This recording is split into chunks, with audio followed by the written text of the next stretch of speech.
out of that, I decided to become a movie star.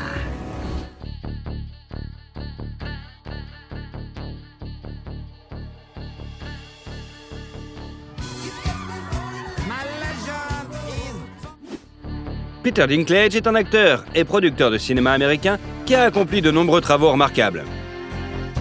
Notre héros a brisé tous les stéréotypes sur son physique et a atteint la célébrité non pas à cause de sa particularité, mais grâce à son travail acharné et sa persévérance. Dans cette vidéo, nous allons vous raconter la vie d'un petit acteur au grand talent. Mix Show présente Peter Dinklage. Comment vit Tyrion de Game of Thrones et combien gagne-t-il? Peter Hayden Dinklage est né le 11 juin 1969 à Morristown, dans le New Jersey, dans une famille ordinaire. Sa mère, Diane, travaillait comme professeur de musique dans une école primaire et son père, John Carl, comme agent d'assurance. Mais il était au chômage pendant de longs mois. Notre héros avait du sang allemand, irlandais et anglais dans les veines. Au moment de la naissance du Peter, la famille élevait déjà un fils, Jonathan. Dans sa petite enfance, le futur acteur a été diagnostiqué avec une mutation génétique rare, l'achondroplasie. Cette pathologie est un type de nanisme dans lequel la croissance des membres est ralentie. Alors que la tête et le torse se développent normalement, fait remarquable, seul Peter est atteint de cette maladie, le reste de sa famille étant en parfaite santé. À l'âge de 5 ans, le garçon a subi une opération pour redresser ses jambes. Mais les médecins n'ont pas pu en faire plus. À l'adolescence, Dinklage mesurait 135 cm et pesait 35 kg. Il fréquentait une école privée catholique pour garçons,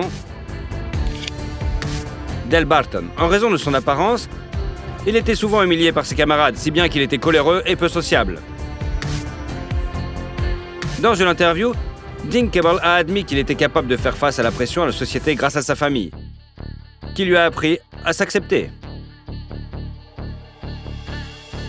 En grandissant, le garçon a commencé à faire de l'humour avec sa particularité, ce qui a renforcé sa confiance en lui. En 5e année, Peter a joué le rôle principal dans la production scolaire du Lapin de velours et a reçu une telle tempête d'applaudissements qu'il a décidé de devenir acteur à l'avenir. Après cela, il a participé à de nombreuses productions jusqu'à l'obtention de son diplôme. Pendant son temps libre, Dinklage a développé son talent en organisant avec son frère aîné des spectacles de marionnettes pour les voisins. D'ailleurs, Jonathan avait aussi de bons talents d'acteur. Mais l'amour de la musique l'a emporté, et il est devenu violoniste professionnel. Il est intéressant de noter que le manager de Bruce Springsteen vivait à côté de Dinklage. Le célèbre musicien est répété souvent, et selon la famille de Peter, c'était brillant et il n'est pas du tout ça. En 1987, notre héros obtient son diplôme de fin d'études secondaires, après quoi il s'inscrit au Bennington Theatre College dans le Vermont, où il choisit de se spécialiser dans l'écriture de pièces de théâtre. Là, il s'est révélé être un étudiant talentueux et travailleur, ainsi qu'un excellent camarade. Peter passait son temps libre comme n'importe quel autre étudiant normal dans des sociétés bruyantes avec de la boisson et de la musique. Il a même joué dans son propre groupe punk, Wheezy, où il jouait de la trompette et était l'un des chanteurs principaux.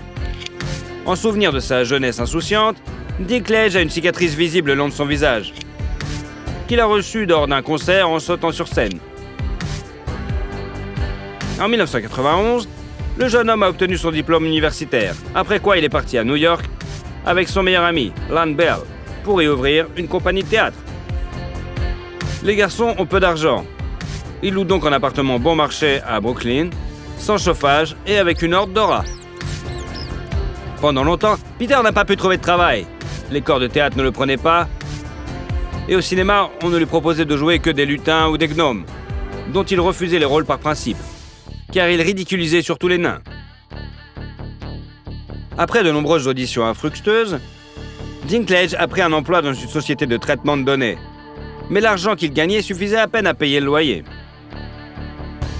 Peter a admis qu'à l'époque, il ne pouvait souvent se permettre qu'un paquet de chips par jour. Les deux jeunes gens ont fini par être expulsés pour non-paiement du loyer.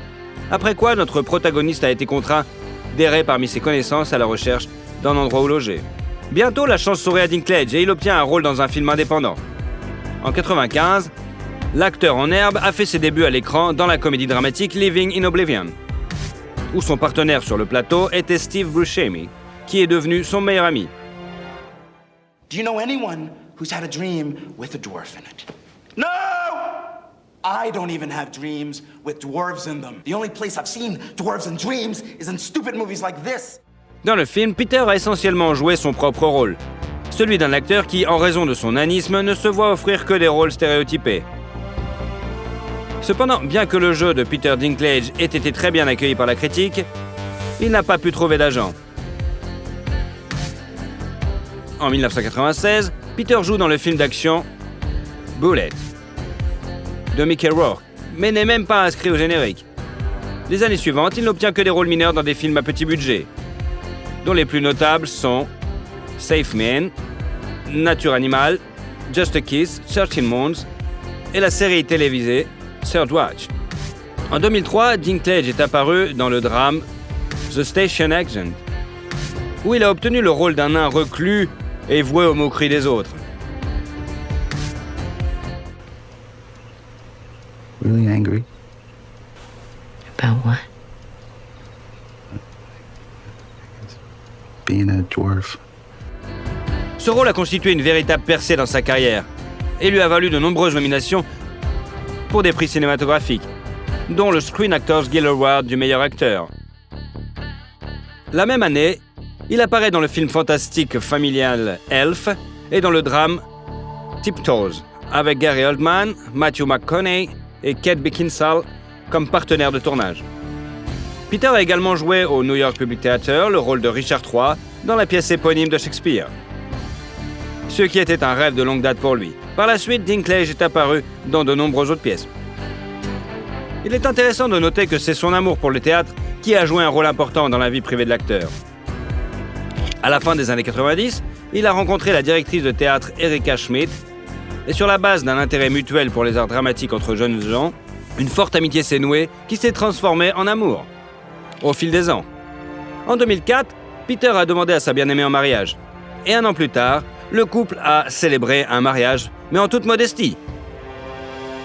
En 2005, Dinklage a joué dans la série télévisée Life as We Know It et Entourage, le mélodrame Baxter, la comédie Surviving Hayden et le drame La Scie, où il incarnait un artiste de cirque itinérant.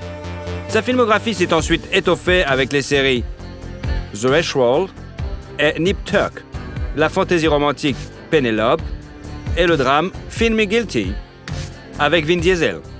Bien que le film ait échoué au box-office, la performance de Peter lui a valu de nombreuses critiques élogieuses. En 2007, Dinklage a joué le rôle d'un savant fou dans la fantaisie familiale Underdog et a également joué dans la comédie britannique Death a Funeral, dans le rôle de Peter qui apparaît à la cérémonie funéraire et prétend avoir été l'amant du défunt, exigeant de l'argent de ses proches pour le faire taire. How do you think that makes me feel? No, I'll tell you how that makes me feel. Cheap. Like a cheap slut. Don't you think I deserve something? Le film est devenu si populaire que 3 ans plus tard, un remake américain a été réalisé, dans lequel notre héros jouait à nouveau le même personnage, mais avec un casting différent. En 2008, l'acteur est apparu dans Les Chroniques de Narnia, Prince Caspian, où il jouait le nain Trupkin. Après la sortie du film, les critiques ont été unanimement déclarées que Dinklage n'avait pas réussi à éliminer l'image stéréotypée et lui-même a considéré sa participation à ce projet comme une grande déception. Ensuite, la filmographie de Peter a ajouté des œuvres telles que le sitcom 30 Rock, le drame St. John of Las Vegas, le mélodrame I Love You Too, The Last Ride of Ransom Pride et la tragédie Peter Small's Dead, où l'homme a également agi en tant que producteur exécutif. En 2011, Dinklage est apparu dans la tragicomédie romantique A Little Bit of Heaven, ainsi que dans la série acclamée Game of Thrones, basée sur la série de romans A Song of Ice and Flame de George Martin. What you see is a dwarf. If I had been born a peasant, they might have left me out in the woods to die. Alas, I was born a Lannister of Casterly Rock. Things are expected of me. Fait remarquable, notre héros a été le premier acteur confirmé qui n'a même pas participé au casting. Dans la série, Peter incarne Tyrion Lannister, surnommé le Lutin, qui mène une vie dissolue, on va dire. Après la première de la première saison, Dinklage est apparu sous la couverture de Rolling Stones. Le magazine Playboy l'a qualifié de beau sexy et la publication JQ lui a décerné le titre d'étalon de l'année.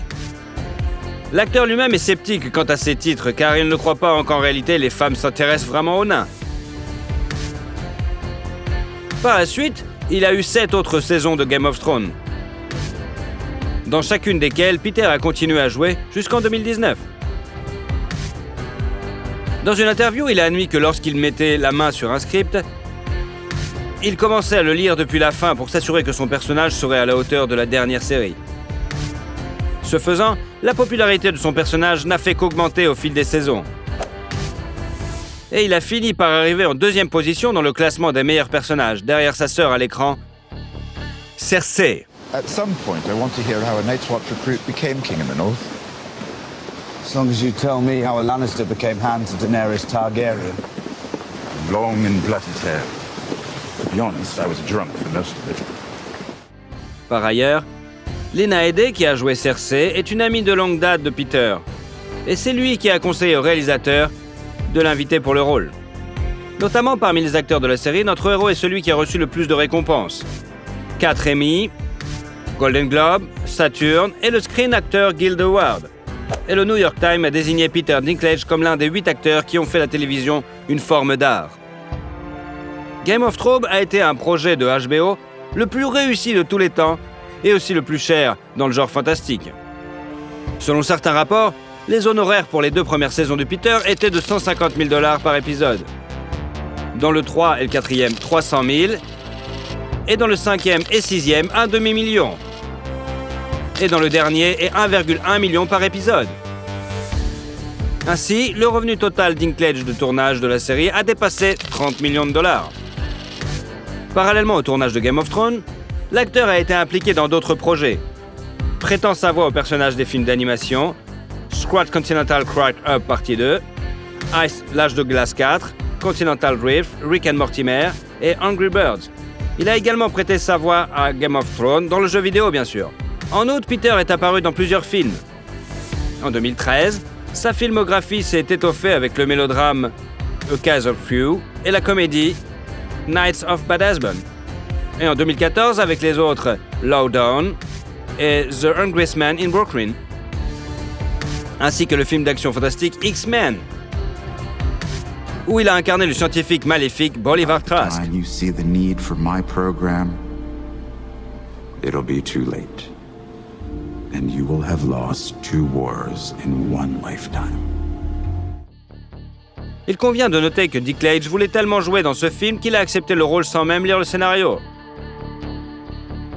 Son jeu a été très bien accueilli par la critique. Il a été nommé pour le MTV Award du meilleur méchant.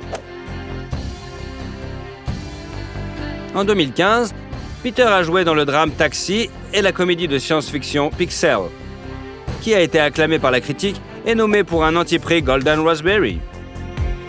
En 2016, Dinklage a fondé Estuary Film avec son partenaire commercial David Ginsburg.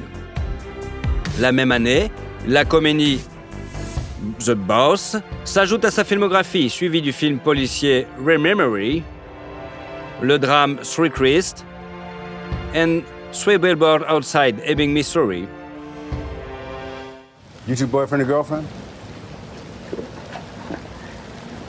Early stages, you know? Is that right? We had a couple dates. Ce film a été très bien accueilli par la critique et les acteurs de l'équipe ont remporté de nombreux prix, dont 2 Oscars et 4 Golden Globes. Malgré le fait que Peter lui-même n'ait rien reçu pour son rôle, le public a noté son image comme l'une des plus mémorables. En 2018, l'acteur a joué dans le drame de science-fiction I Think We're All Alone Now et dans le film biographique My Dinner with a Ray, sur les derniers jours de l'acteur français Hervé Villechaize. Being famous is like being drunk, except the whole world is drunk with you. Dans ces 2 films, notre protagoniste a également joué dans le rôle de producteur. La même année, Dinklage est apparu dans le rôle d'un nain géant dans le film de super-héros Avengers, Infinity War, qui est devenu l'un des films les plus lucratifs de tous les temps. What happened here? You were supposed to protect us. Asgard was supposed to protect us. Asgard is destroyed. En 2019, Peter a fait un caméo dans la comédie Between Two Ferns, The Movie, et l'année suivante, il a joué le rôle principal dans le thriller I Care Lot. Il a également prêté sa voix à l'un des personnages du film d'animation The Croods, A New Age. En 2021, Dinklage est apparu dans le rôle titre de la comédie musicale Cyrano, basée sur la pièce de théâtre du même nom, dont le scénario a été écrit par sa femme. Freak. Is that it? Have you exhausted your dictionary of scorn? Fait intéressant, il a littéralement supplié Erika pour ce rôle, car elle rêvait de chanter sur scène. Toutefois, contrairement à l'œuvre originale, l'inconvénient du personnage principal n'est pas un nez énorme, mais une petite taille. Peter a été nominé pour un Golden Globe pour sa brillante performance dans cette comédie musicale. Aujourd'hui, notre héros continue de participer activement à des films. La première de la comédie American Dreamer a eu lieu l'été 2022. Les tournages de She Came to Me, Toxic Avenger et Brother sont également terminés et sont en phase de tournage. The Hunger Games, The Ballad of Snake and Songbirds et bien sûr The Mercenary Pig. À ce jour, la fortune de Dinklage est estimée à 25 millions de dollars, ce qui inclut les redevances de films et les contrats publicitaires. En 2017, Peter a joué dans une publicité pour la marque de bière Estrella Damm et en 2018, il a rappé dans une publicité pour les chips Doritos et le soda Mountain Dew Ice aux côtés de Morgan Freeman. L'acteur a également fait la promotion de la technologie de mise en réseau intuitive de Cisco. Il est amusant que Dinklage, devenu célèbre, ait signé un contrat aussi sérieux, car au début de sa carrière, on ne lui a proposé que des rôles de lutin dans des publicités de Noël, qu'il refusait à chaque fois, bien sûr. La célébrité cache soigneusement sa vie privée au public. Peter ne fait pas de médias sociaux et se met très en colère lorsque les paparazzis suivent sa famille. On sait qu'en décembre 2011, sa femme a donné naissance à une fille, dont ils n'ont même pas divulgué le nom. Et en septembre 2017, la famille a eu un autre enfant dont le sexe et le nom sont également inconnus. Selon certains rapports, les enfants n'ont pas hérité de la maladie de leur père. Dinklage et sa famille ont longtemps vécu à Manhattan. On peut souvent le voir promener son chien ou faire de la trottinette. Il y a quelques années, le couple a déménagé dans une maison de campagne dotée d'un immense jardin que l'homme aime entretenir. Mais tout cela reste hors caméra et à l'abri des regards indiscrets des fans. L'acteur possède une Chrysler 300 qui a été spécialement conçue pour sa taille. Il coud également ses propres vêtements sur commande ou les achète dans des magasins pour enfants, ce qui est compréhensible. Depuis l'âge de 16 ans, Dinklage est végétarien. Lorsqu'il a dû manger de la viande sur le plateau de Game of Thrones, ils ont utilisé du tofu et tout simplement de faux produits au lieu de la vraie viande. Peter est également membre de plusieurs organisations de défense des droits des animaux. Il a déjà fait la voix de la vidéo Face Your Food au nom de PETA qui encourage la consommation de nourriture végétalienne pour des raisons éthiques. On a demandé à plusieurs reprises à l'acteur si, en tant que célébrité, il voulait représenter les intérêts des nains. Il a répondu que, même aujourd'hui, il n'arrive pas toujours à accepter sa particularité et qu'il serait donc hypocrite d'aider les gens à faire face à ce qu'il ne peut pas encore gérer lui-même. Cependant, il a utilisé sa popularité pour attirer l'attention sur un incident. En 2012, dans son discours lors de la cérémonie des Golden Globes, il a mentionné l'acteur nain Martin Anderson, qui a été jeté dans un bar néo-zélandais par un rugbyman ivre. À la suite de cette chute, Anderson a subi une blessure à la colonne vertébrale et a fini par mourir de ses blessures en 2016. Notre héros est devenu internationalement célèbre après la sortie de Game of Thrones, mais sa filmographie est pleine d'autres œuvres notables. Et vous, quel est votre film préféré de Peter Dinklage? Bolo Yen, qui est devenu l'Hercule chinois. Né le 3 juillet 1946 à Guangzhou, en Chine, dans une famille composée d'un homme d'affaires local et d'une femme au foyer, Yang Xi, plus connu sous le nom de Bolo Yen, était le fils d'un philanthrope chinois. Le garçon s'est intéressé au kung-fu à l'âge de 4 ans et à 10 ans, il a commencé à étudier les arts martiaux avec des maîtres locaux. Il a également suivi des cours d'acrobatie et a développé un vif intérêt pour l'haltérophilie. Il a combiné avec succès les arts martiaux et la musculation, devenant finalement le champion chinois de powerlifting. Contrairement à la croyance populaire, Bolo n'était pas un champion de karaté Shotokan et n'a jamais pratiqué cet art martial. Au milieu des années 60, le jeune homme a fui la Chine communiste pour Hong Kong. Plus précisément, il s'y est rendu à la nage. C'était l'une des rares voies d'évasion où la probabilité de rencontrer une patrouille frontalière était la plus faible. À Hong Kong, il est devenu entraîneur et a ouvert sa propre école de culturisme. Il a rapidement attiré l'attention de l'un des agents de la plus grande société cinématographique de Hong Kong, le studio Shaw Brothers, qui lui a proposé un rôle dans un film. En 1970, le jeune homme a 23 ans et fait ses débuts sur grand écran dans un film d'action, The Amazing Swordsman, dans un second rôle et remporte également le titre de Monsieur Hong Kong Bodybuilding, qu'il confirmera pendant 9 années consécutives. Après des rôles de méchants brutaux dans 14 autres films, dont le film d'action Five Finger of Death, l'acteur en herbe décide de quitter le studio. La rencontre avec Bruce Lee marque un tournant dans la carrière de Yang Xu. Bruce tournait à l'époque La Voix du Dragon et le film était sponsorisé par la compagnie de cigarettes Winston. Dans les cinémas, avant la projection, une courte masterclass de Bruce Lee et une publicité pour une cigarette devaient être diffusées. Et notre héros a été invité à y participer. Une amitié se noue entre eux. En 1973, Bruce invite son camarade à jouer le rôle de garde du corps de son adversaire principal à l'écran dans le film Exit Dragon.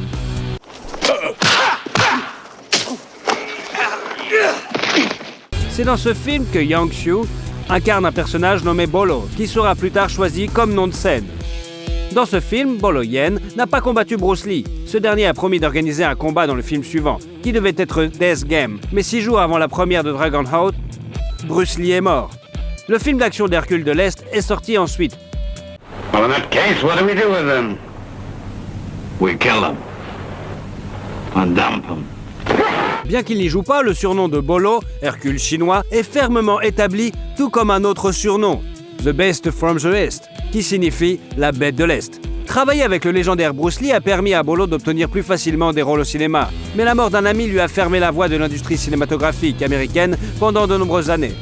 Laissé sans soutien, il a continué à jouer des méchants dans des films d'action locaux comme Young Dragons en 1974 et le film en 2 parties Bruce et Kung Fu Monastery of Shaolin.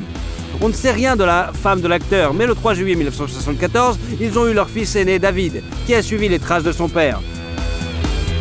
Dès l'enfance, il a étudié les arts martiaux et à l'âge de 14 ans, avec Bolo, il a fait sa première apparition dans un tournoi de bodybuilding. Il a également joué dans plusieurs films et est aujourd'hui entraîneur. Le couple a ensuite eu une fille, Deborah, qui s'est entraînée comme culturiste sous la direction de son frère aîné. Et un fils cadet, bien sûr, Danny, qui est également impliqué dans le sport et pratique le jiu-jitsu brésilien. En 1978, le film Bruce Lee Death Game est encore tourné avec l'aide de doublures et sort sur les écrans. Bolo Yen y apparaît également. L'acteur s'est également essayé au métier de réalisateur. La comédie d'action Sheriff Bolo et le film Kung Fu Unwriting sont sortis en 1979. Parmi les œuvres ultérieures, citons le film d'action Ninja Strike Back, le film d'horreur Boxer's Curse, les films d'action comique Millionaire Express, Lucky Stars Mad Mission, Railways Officer Tuba et My Lucky Stars. Mais dans tous ces films, il joue des rôles mineurs. En 1986, Bolo a travaillé avec le fils de Bruce Lee, Brandon, sur le tournage de The Framing Man. I've been fighting in the streets for 10 years. No one's ever laid a hand on me. Il a non seulement joué l'antagonisme du personnage principal, mais a également entraîné Brandon au combat. Land a réservé le gymnase pour 9h du matin, mais Lee ne s'est présenté qu'à midi et s'est entraîné à contre-cœur uniquement parce que les producteurs l'exigeaient. Parallèlement à son travail cinématographique de la fin des années 70 à la fin des années 80, Bolo Yen est devenu champion de Kempo de l'Asie du Sud-Est à plusieurs reprises et a continué à concourir avec succès dans les années 90. Il est également connu dans le monde entier pour avoir joué le rôle de Bolo Yen dans le film d'action Bloodsport en 88, où il incarnait un méchant important, Chong Li. Very good. But brick not hit back. Sur le tournage, il a rencontré le jeune acteur Jean-Claude Van Damme, qui était fan de Bolo depuis son plus jeune âge. Bien que les critiques aient émis des avis négatifs sur le film, le public l'a bien accueilli et la carrière de l'acteur de 42 ans a pris un second souffle. Bloodsport a permis à l'acteur d'accéder à des rôles de personnages négatifs majeurs dans des films d'action tels que Bloodfight, Grizzlefire, Tiger Claws, Fireless Tiger et Ironheart. En 1991, Van Damme a invité Lan à jouer le rôle de son rival dans le film Double Impact, en lui offrant un cachet de $25 000. Where are the twins? Fuck you. Stop! They've gone. They've left the island. She lies. 20 ans plus tard, le fils de Jean-Claude a organisé une surprise pour son père et a invité Bolo à dîner. Ils se sont souvenus avec émotion de l'époque où ils travaillaient ensemble sur le plateau 15 heures par jour. Bolo a souvent dit dans des interviews qu'il n'était pas gêné par son rôle de méchant, même si il avait des rôles positifs à jouer. En 1993, il a joué dans le film d'action de science-fiction CPI 2000 et a également joué le rôle de Maître Shingo dans Hardest Hit Fight of the Death, sorti en 93, et Hardest Hit 2 en 96. You want to press charges, we'll meet you in court. Now, get out. Relax. En 1996, Lan joue dans un autre film d'action, Tiger Claw 2, suivi d'une pause dans sa carrière.